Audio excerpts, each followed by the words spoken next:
Hello mga ka-express! Magandang araw po sa inyo lahat.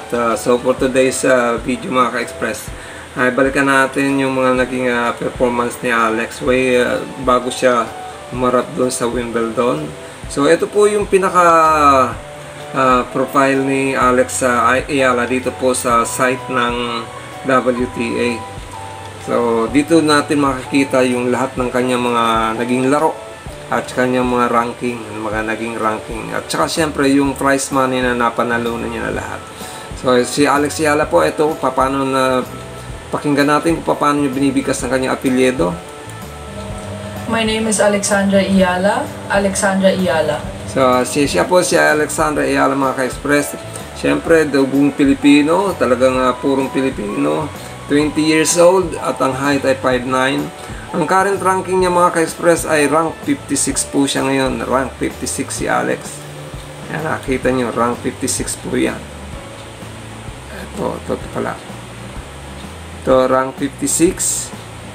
At wala pa siyang napapanalunan title. Yung win-loss niya, 26 by 16. Over 16.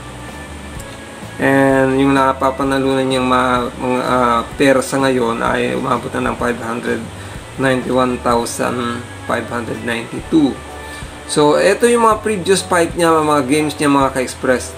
Unahin natin dito sa Lexus. So, ito sa Lexus Eastbourne Open. Ang level po dito is level WTA 250. Ayan, nakikita nyo. WTA 250. At yung yung surface na paglalaruan ay grass. Dito umabot siya dito ng finals mga ka-express, kung saan ang nakakalaban niya rito ay si Maya Jones sa final.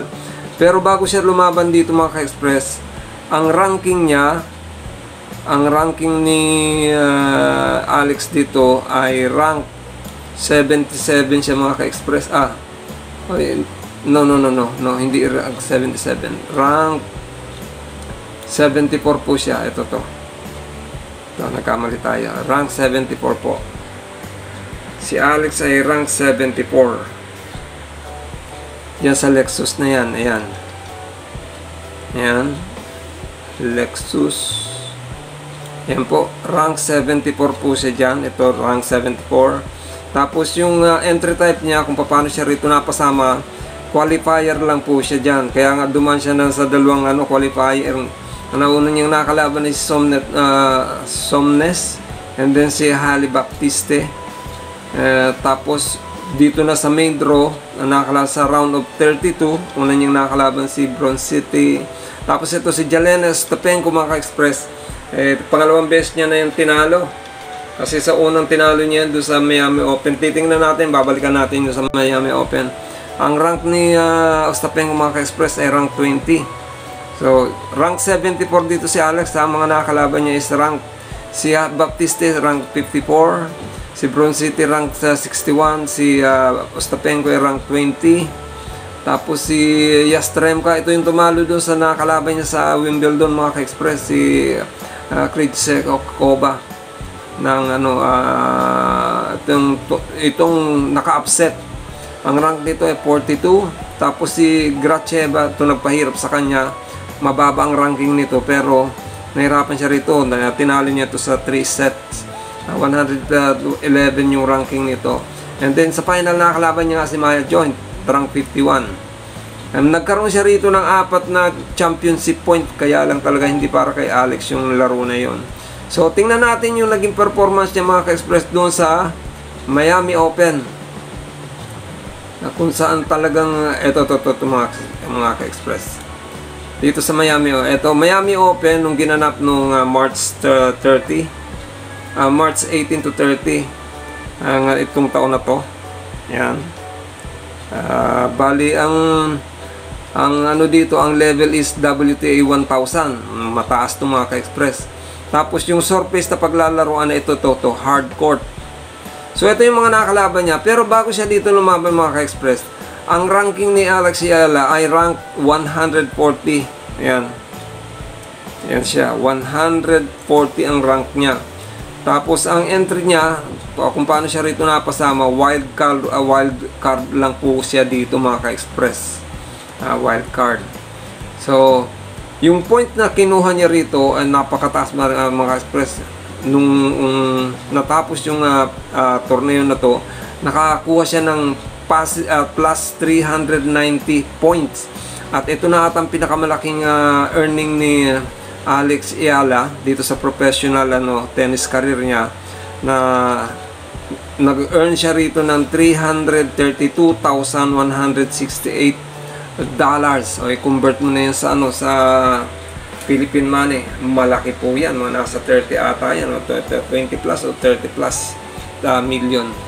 So nakalaang umabot siya rito mga ka-express ng semifinal. Pero tingnan nyo naman yung mga yung ranking ng mga nakalaban niya. Bukod dito kay Bolinets na sa rank 7, ito ang pinaka medyo mababa. Pero sa ranking niya na 140, puros matataas na ang ranking nitong nakalaban niya. Si Bolinet, rank 73.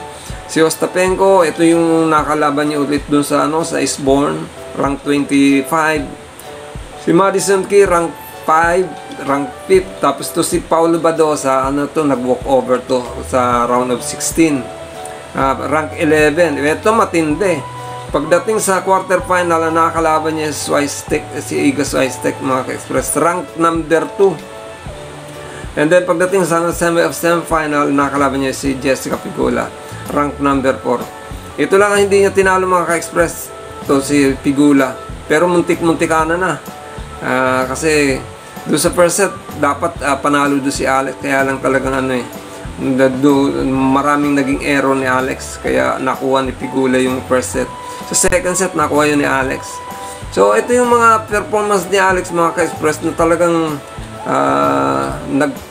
nagpakilala sa kanya ng todo dito sa larangan ng tennis sa buong mundo. Dito sa sa Miami Open mga ka-express, dito siya napansin dito siya napuna ng mga tennis enthusiast. Kaya talagang isipin nyo, from 140 rank, tumalon siya ng 77, napunta siya ng 77. At ngayon nga nasa number 56 na po siya. So number 56 na po si Alex. So abangan natin yung susunod na torneo yung lalokohan niya, yung sa Canadian Open mga ka-express. At ito yung mga site na mga link na pwede nyong bisitahin, pwede nyong tingnan at pwede nyong mapanuuran ng mga laban ni Alex Ayala. Ito po sa mga susunod andito, idadagdag po rito. So muli, ito po si Hil at itong Hilbal Channel lang nagsasabi ay maging bigyan tayo ng pagpapala ng ating pong may kapal sa araw-araw at ingatan ng bawat isa sa atin. Maraming salamat and God bless you all. Diyos mabalos!